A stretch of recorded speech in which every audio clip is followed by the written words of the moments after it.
E aí, tudo certo? Material de anotação nas mãos? Podemos começar? Então vamos lá. A Grande Guerra, ou Primeira Guerra Mundial, foi assim chamada por envolver todas as grandes potências do mundo ocidental da época. No esforço de guerra, cada estado assumiu o controle da economia e todos os cidadãos foram recrutados para participar tanto do exército quanto da produção industrial, principalmente de armamentos. Os tanques de guerra, os encoraçados, os submarinos, os abuses de grosso calibre e a aviação, entre outras inovações tecnológicas da época, constituíram artefatos bélicos de um poder de destruição até então inimaginável. De forma sintética, pode-se dizer que o conflito teve duas fases. Em 1914, houve a Grande Guerra de Movimento, e de 1915 em diante, a Grande Guerra de Posição ou Guerra de Trincheiras. A primeira fase estava relacionada ao plano Schlieffen, uma estratégia ofensiva alemã elaborada ainda em 1905, sob os efeitos do clima de revanchismo francês, que preponderava em sua política externa. Esse plano previa a mobilização de boa parte do exército alemão para invadir o território francês pela Bélgica e pela Alsácia-Lorena e render Paris ao final de 6 semanas.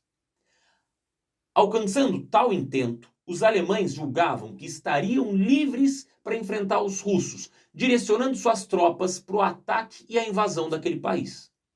Para atacar a França, os alemães invadiram a Bélgica, violando a neutralidade desse país. Esse foi o pretexto para a Inglaterra declarar guerra à Alemanha. Mesmo assim, a marcha dos exércitos alemães em direção a Paris surpreendeu as tropas francesas. Do lado leste, uma ofensiva russa, inesperada ainda em 1914, obrigou as forças alemãs a se dividirem, deslocando tropas para a região da Prússia Oriental. A França beneficiou-se do apoio inglês, conteve o fulminante ataque alemão na Batalha do Marne, em setembro do mesmo ano. Com o fracasso da Guerra de Movimento, teve início a Guerra de Posição, ou Guerra de Trincheira, que, devido às condições dos combatentes, originou a usual denominação de Guerra de Sangue e Barro, por período. Outras potências entraram no conflito posicionando-se ao lado da Tríplice Entente, França, Inglaterra e Rússia. Por exemplo, Japão, Itália, Romênia e Grécia. Ao lado das chamadas potências centrais, Alemanha e Áustria-Hungria, colocaram-se o Império Turco-Otomano e a Bulgária. Enquanto na frente ocidental a guerra entrava na fase das trincheiras, na frente oriental ocorria uma sequência de vitórias alemãs, como na Batalha de Tannenberg, na qual 100.000 russos foram aprisionados. Em 1916, em Verdun, frustrou-se nova ofensiva alemã contra a França, mantendo-se em geral as posições já existentes. No ano de 1917, ao contrário, foi marcado por acontecimentos decisivos para a guerra. As contínuas derrotas russas aceleraram a queda da autocracia czarista, culminando nas revoluções de 1917, que resultaram na implementação do regime socialista na Rússia. Com a ascensão do novo governo, concluiu-se um acordo de paz em separado, o Tratado de Brest-Litovsk de 1918, oficializando a saída dos russos da guerra. Também em 1917, a derrota italiana na Batalha do Caporetto possibilitou às potências centrais voltarem-se para a frente ocidental franco-inglesa, e a Alemanha intensificou o bloqueio marítimo à Inglaterra, objetivando deter seus movimentos e o abastecimento da ilha da Grã-Bretanha. Sentindo-se ameaçados pela agressividade marítima alemã, os Estados Unidos, que até então se mantinham neutros, embora fornecessem alimentos e armas aos países da Entente, usaram como pretexto o afundamento do transatlântico Lusitânia, que resultou na morte de dezenas de passageiros norte-americanos, para declarar guerra contra as potências centrais. A entrada dos Estados Unidos na guerra em 1917, com seu imenso potencial industrial e humano, reforçou o bloco liderado pela Inglaterra e pela França, que passou a obter sucessivas vitórias perante os alemães a partir do final de 1918.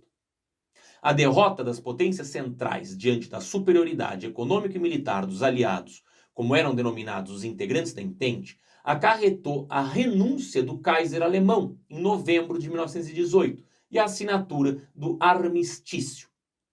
O cessar-fogo foi conseguido por meio de um plano de paz formulado pelo presidente norte-americano Woodrow Wilson, os chamados 14 pontos de Wilson, que pregavam uma paz sem vencedores. Para a época em que ocorreu, a Grande Guerra teve uma duração incomum. No final do século XIX, as guerras entre países costumavam ser mais rápidas. As mais demoradas eram os conflitos coloniais ocorridos longe da Europa. No início, todos os contendores esperavam uma guerra de movimento em que as tropas se deslocam e conquistam outro território. O equilíbrio das forças em conflito a partir de 1915 fez com que se configurasse como uma guerra de trincheiras, visando manter posição e desenvolver combates para tomar território ao outro exército. A guerra de trincheira foi extremamente cruel e chegou-se ao uso de armas químicas, os gases venenosos, para tentar contornar os impasses. De forma rápida, mas nenhuma potência conseguiu vantagem suficiente para sobrepor-se a outra e vencer o conflito. Por isso, ele derivou para uma guerra de posição, em que o objetivo é não perder terreno e aos poucos ir conquistando o território do inimigo, o que tornou as trincheiras a marca registrada na Primeira Guerra Mundial. Além disso, o equilíbrio de forças levou os oponentes a tentar convencer os países neutros a se engajar em um lado ou outro. Para isso foram feitas promessas de territórios e benefícios que não puderam ser cumpridos ao final da guerra, provocando novos descontentamentos. Em termos de extensão do conflito, a amplitude também foi uma marca importante do confronto, resultado do sistema da paz armada, que juntava o armamentismo com alianças que iam se estendendo pelos continentes com base em interesses comuns entre os países. Pela primeira vez, todos os grandes países da Europa entraram em guerra ao mesmo tempo. A África foi envolvida no conflito na medida em que a maior parte do seu território naquele momento era de colônias europeias. Na Ásia, o governo japonês viu mais vantagens em participar do conflito do que se manter neutro e declarou guerra à Alemanha, interessada nas bases alemãs na China. Os chineses, por sua vez, entraram na guerra, pelo menos nominalmente, para não se inferiorizarem diante do Japão. O Oriente Médio foi arrastado para a guerra junto com a Áustria e a Alemanha. Em termos de intensidade, a Primeira Guerra pode ser vista como a primeira experiência de guerra total, ou seja, que exige que todos os habitantes de um país e todas as suas forças se voltem para sustentar as tropas com recursos materiais e humanos. Isso se deveu ao impasse criado pela guerra de posição. O Estado passou a dirigir toda a economia para um esforço nacional de vencer os inimigos, e por isso uma das estratégias da guerra foi a de atingir a economia e a produção dos outros. A guerra também avançou para o setor psicológico. Esse era o objetivo de bombardear a população civil nas cidades, distantes dos frontes, ou seja, abater a moral dos adversários. Essa prática seria tristemente comum nas guerras do século XX. Mas e os tratados de paz? Como é que são feitos? Isso é o assunto da próxima aula. Até mais.